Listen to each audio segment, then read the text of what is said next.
Pour les entreprises, c'est la dernière ligne droite. La mise en place de l'euro a lieu maintenant dans 4 mois pour ce qui concerne les échanges en monnaie sonnante et trébuchante.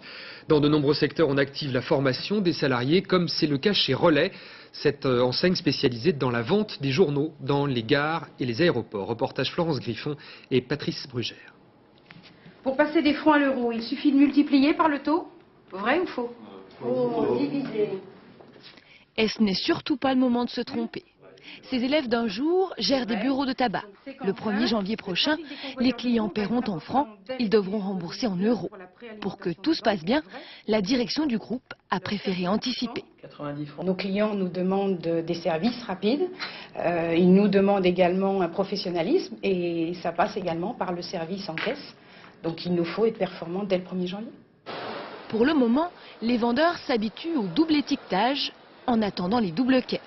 Ici, comme dans de nombreux commerces, on compte aussi sur la bonne volonté des consommateurs pour se mettre à l'euro. Pour cette cliente, cela va de soi. Je pense que ce n'est pas le rôle du commerçant de m'informer. Je pense que c'est plutôt le rôle des médias, le rôle des banques en priorité. Et le commerçant, je pense qu'il faut qu'il reste toujours aimable vis-à-vis de la clientèle. C'est son rôle, mais c'est pas, pour moi, le commerçant n'a pas un rôle informatif. 100 francs, moins 4 francs 50. Tu dois lui rendre 14,55 €. Mais pour Eric, c'est tellement peu évident qu'après les cours, il révise en famille. Avec ce jeu, il espère bien connaître l'euro sur le bout des doigts, ce qui ne dissipe pas ses inquiétudes.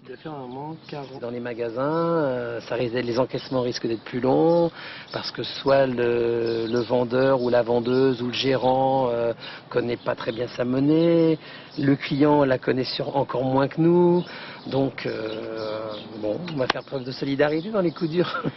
Alors, heureusement pour tout le monde, les caisses enregistreuses fonctionneront à plein régime. Elles au moins n'ont pas d'état d'âme.